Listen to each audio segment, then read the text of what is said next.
Selamat pagi menjelang siang Pak Fajar. Perkenalkan, kami kelompok dari kelas 11F. Nama saya Kiralis Nandumiata Suryo, absen 12. Nama saya Alma Sabrina, absen 3. Saya Muhammad Fahri Jilansyah, absen 16. Saya Muhammad Fadil Lakrom, absen 18. Saya Jasin Pujidarma Agustina, absen 7. Dan pada video ini kami akan mendiskusikan serta mengulas cerpen-cerpen karya Seno Bumira Aji Dharma. Kali ini kami akan membahas dan mendiskusikan tentang buku yang berjudul Setotong Senja untuk Anak. Karya Seno Bumira Aji Dharma. Jadi buku ini itu sebenarnya merupakan kumpulan cerpen yang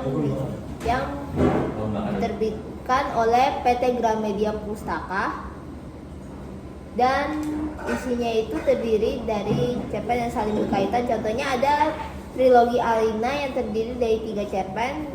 Yang pertama Sepotong Senja Untuk Pacarku, kedua Jawaban Alina, ketiga Tukang Pos Dalam Upload.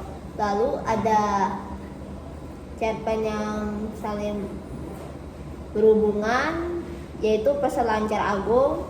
Ada cerpennya terdiri dari Jezebel, Ikan Paus Merah, Kunang-kunang Mandarin, Rumah Panggung di Tepi Pantai, Peselancar Agung, Hujan Senja dan Cinta, Senja Hitam Putih, Mercusuar, Anak-anak Senja, dan Senja yang Terakhir. Lalu ada juga cerpen Atas Nama Senja yang bisa dibilang trilogi. Pertama ada Senja di Pulau Tanpa Nama, lalu ada Perahu Nelayan Melintas Cakrawala, dan terakhir adalah Senja di Kaca Spion. BTW, kalian ngomongin cerpennya, mak kalian udah tahu siapa itu penulisnya? Sama-sama. Seno. Iya. Tapi itu kan cuma tahu namanya kan? Iya. Kalian Siapa tahu tuh? belakangnya. Jadi Seno Bumira Aji Dharma atau biasa disapa Seno, lahir itu di Boston, Amerika Serikat. Wow. Jadi lahir itu tanggal 19 Juni 1958. Dia awalnya adalah seorang penulis, wartawan, fotografer, Wow. dan kritikus film Indonesia. Banyak banget ya? Iya. Pengalamannya. Banyak Tapi dari cerpen-cerpennya dia itu benar-benar oke banget. Karena dia sebelumnya kan juga ada penulis ya.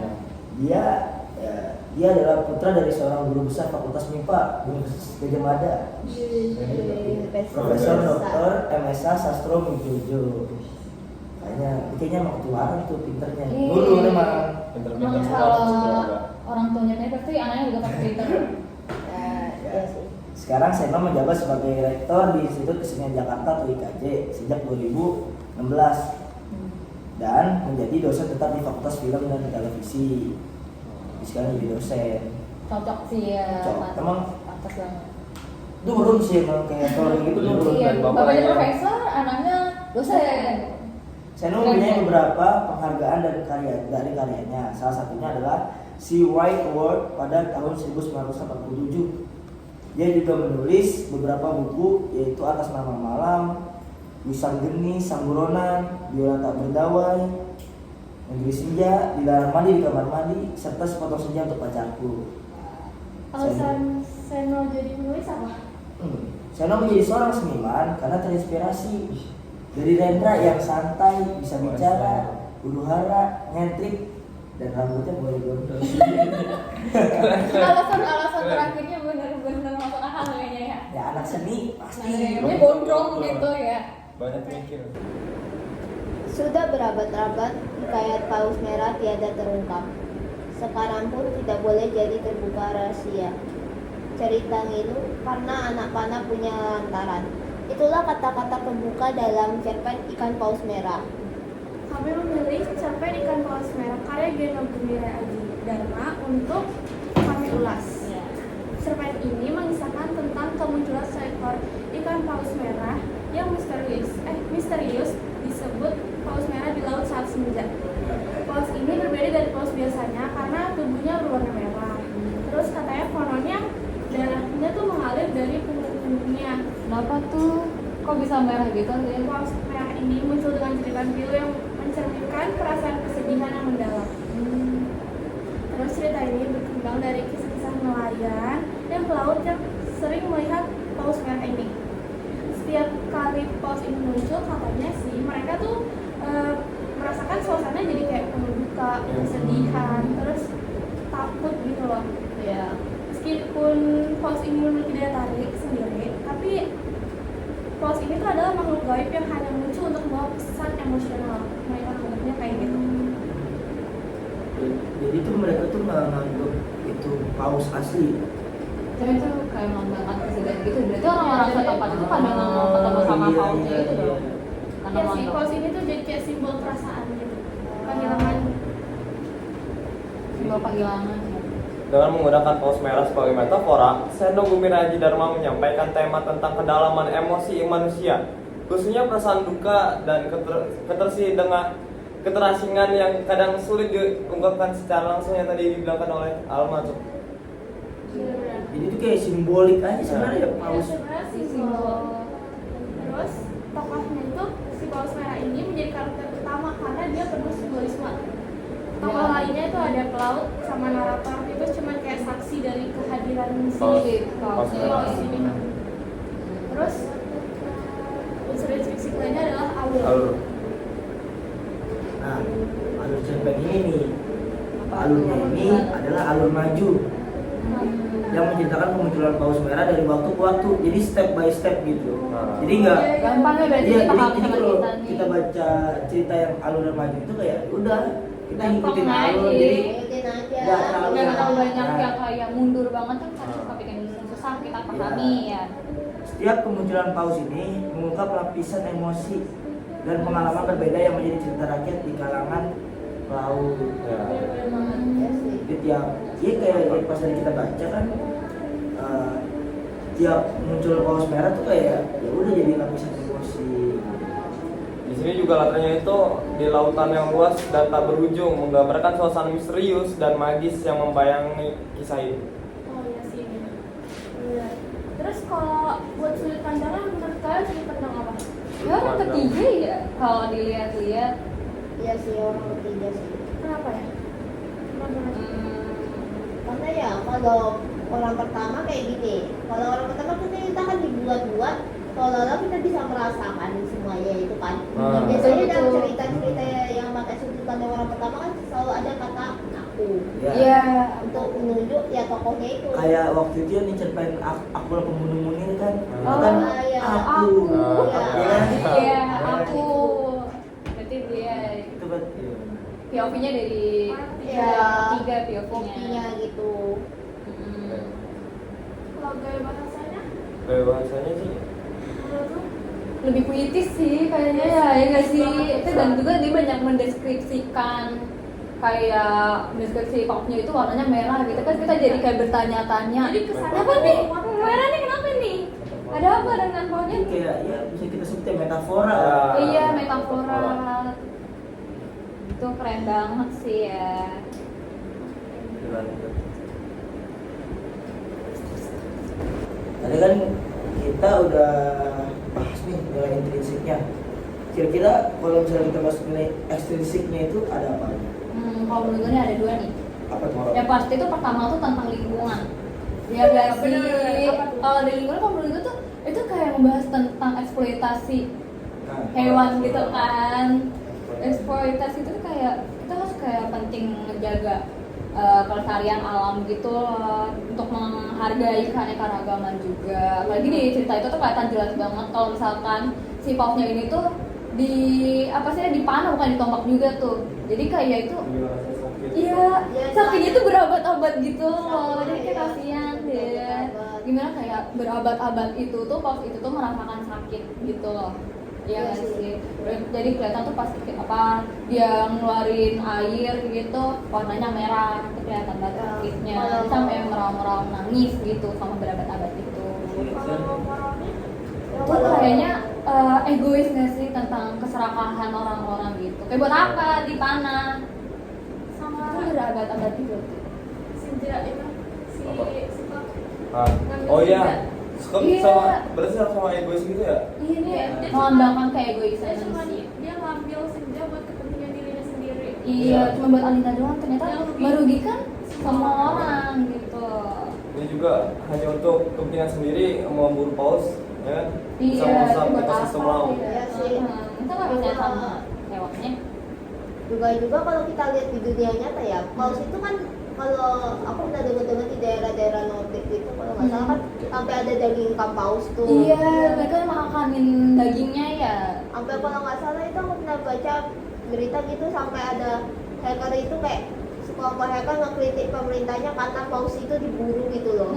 Terus juga kan kalau aku pernah dengar ya paus itu juga kan jadi bahannya parfum juga gitu. Iya. Iya, itu jadi kayak buat egois banget itu kayak tanda keegoisan serakahan manusia. Karena ada beberapa orang yang anggap ya bau dari paus itu ada bau khas gitu. Iya, jadi cuma nikah, jadi mereka ngambil.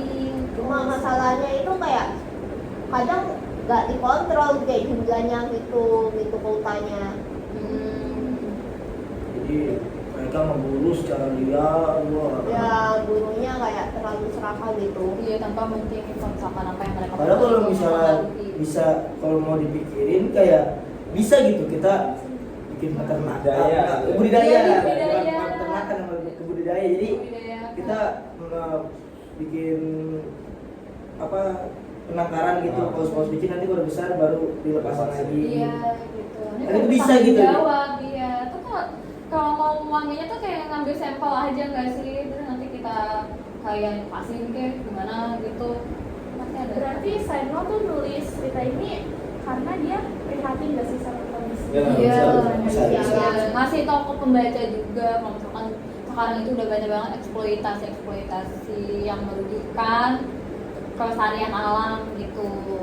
Ya semoga aja pembaca bisa merasakan Iya. dampak dari Bisa kesindir lah Iya, apa yang telah mereka terus perbuat. dia lebih peduli lagi sama Lingkungan, iya betul.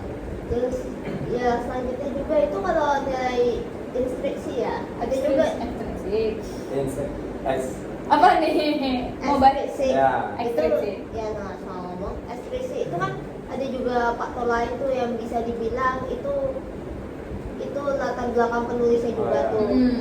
Nah kalau kita lihat ya juga kan Seno Gumira Aji Dharma itu kayak pernah jadi jurnalis nggak sih? Nah, iya kita yang tadi iya, kan, benar-benar. Ya jurnalis yang tentunya dia ngulik-ngulik kan kayak berita-berita yang kayak sosial, alam Ya. gitu. Jadi dia budaya terinspirasi tuh.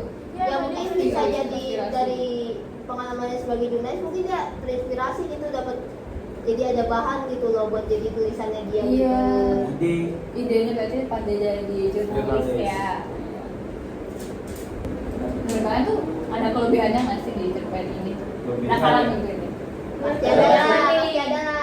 Ada lah ya. Pasti ada love-nya. Contohnya apa contohnya? Astaga. Nah, yang pertama itu ada simbolisme yang kuat. Simbolis. Jadi emang di cerpen ini tuh banyak banget kata-kata simbolis yang kayak yang paling umum yang sering disebut itu ada simbol paus merahnya itu sendiri. Iya. Iya sih banyak Sebenarnya- simbolnya. Nah, sebenarnya paus merah itu sebenarnya simbol kan, simbol Iya, dari kesedihan, kesedihan. simbol dari eksploitasi terhadap lautan. Hmm. Itu sebenarnya bukan cuma terhadap pausnya itu sendiri, tapi juga terhadap lautannya itu sendiri. Kayak Iya. kita membuang sampah itu juga sebenarnya Nggak kita salah. mematikan para ikan gitu kan. Hmm. Iya. Nah, di dalamnya itu juga ada ya, dalamnya itu juga kena Oh, iya. apa ikan-ikan yang lainnya ya. Nah, yang kedua itu ada bahasanya yang puitis. Hmm. Gaya bahasa, tapi emang kalau misalnya dalam cerpen ya sebenarnya Iya. ini udah bisa. Nah, tapi ini juga salah Apa satu yang berbeda? kelebihannya. Ya, gaya bahasa dalam cerpen ini puitis dan penuh imajinasi. Betul, betul. Ya mungkin kita kalau misalnya bagi kita ini kan nggak make sense gitu kalau misalnya kita melihat paus warna merah. Iya, berarti kita kayak bertanya-tanya juga, kenapa nih kaunya warna merah gitu Iya, ya. pausnya. Nah, kan jarang, gue belum pernah lihat paus. Sama sih, sama. Iya sih, karena di mana-mana kalau anak kecil gambar kayak paus warna biru nggak sih? Iya, Iya. makanya kan kita jadi kayak mikir, ada ya paus warna merah tuh kenapa merahnya nih? Makanya kan bisa bilang kan kayak bahasanya yang puitis. Iya. Terus kalau menurut lu apa nih Pak Fri? Kalau menurut saya Kelebihan sih ini? kayak apa ya kalau kelebihannya itu Ya, paus warna mungkin atau itu nggak sih? Abu-abu. ya temanya itu kayak mengangkat tema yang duka gitu ya, duka Iya sama sih. kayak kehilangan Jadi gitu. itu kelebihannya.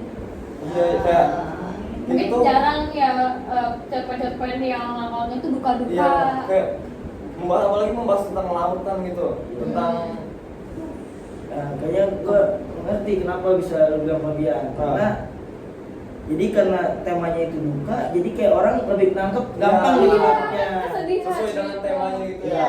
karena Nah, yang galau-galau itu kita lebih ya benar. Iya. Jadi kita lebih masuk nangkepnya itu enggak, ini ceritanya seneng atau sedih sih, seneng atau sedih sih gitu. Jadi lebih ditekankan lagi kalau ini tuh sedih dan duka. Jadi pembaca itu lebih kayak bisa nangkap gitu kalau ini tuh sedih. Coba. Sama kayak tuh kayak popsnya itu kayak menggambarkan legenda gitu. Oh iya, jadi Cuma ada lagi. itu kelebihannya dia ngangkat legenda. Iya, legenda dari iya. kayak masyarakat terdahulu gitu. Kayak apa nih tadi? Yang tadi Jepang ya? Iya. Jepang apa Island ya? Masyarakat. Aku sih agak lupa ya, tapi kalau di beberapa mitologi itu kayak kalau di Jepang itu ada yang namanya kayak hantu paus gitu, jadi dia kayak paus nggak ada, cuma tengkoraknya tulangnya gitu. Jadi kayak itu, jadi dikatakan dia itu ya paus yang mati akibat ulah manusia kalau nggak salah. Jadi kalau sekalinya dia muncul ya itu katanya itu dianggap bawa petaka gitu atau apa gitu. Gitu, Iya. sebenarnya kayak gitu ya. Ini juga bisa menarik pembaca gitu, kayak ini tuh unik banget, paus merah itu apa gitu kan. Kayak katanya dari legenda gitu, kayak mau nyoba baca gitu kan. Iya, Jadi jadi kelebihan. menarik perhatian Iya. membaca. Tapi menurut gue ya, Hmm. karena kebanyakan simbolis tuh malah bikin jadi kurang paham gitu loh. Iya, jadi kayak banyak orang yang langsung kayak Kayak mikir sulit apa gitu. Iya, Maknanya kan. iya gitu loh.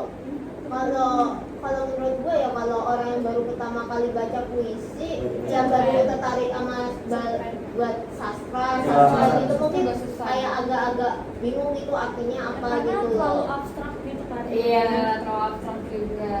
Terus kalau menurut gue tuh kayaknya karakternya kurang berkembang gitu, paham gak sih?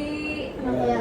Karena ya dia tuh cuman apa sih, sepenuhnya itu cuman kayak lebih ke suasananya gitu, sama lebih fokus sama legendanya, Iya. apa ngembangin karakternya. Iya, dia kayak lebih fokusnya cuma kayak itu, kayak pengen lihat paus mana merah gitu.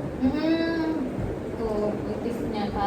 Terus juga alurnya tuh juga keprom Iya, juga agak lambat alurnya gak bikin sih? bosen kan? Iya, kan bikin bosan gitu Gue juga. tadi pas baca nih, aduh, Iya. ngantuk ya? Ngantuk Gue juga. kayak susah paham, Iya. terus alurnya lambat. Lambat kayak kan kayak Ngantuk deh. ngantuk jatuhnya kan. Iya, kan? Ngantuk. Karena terlalu puitis kali Ya, ya. terlalu Hanya puitis. beberapa orang saja mungkin yang akan tertarik. Kalau menurut gue tapi seru sih. seru sih kalau dipikir-pikir kayak Maknanya tuh ke dalam. Iya. Maknanya dalam. Kalau menurut Kirali kekurangannya apa?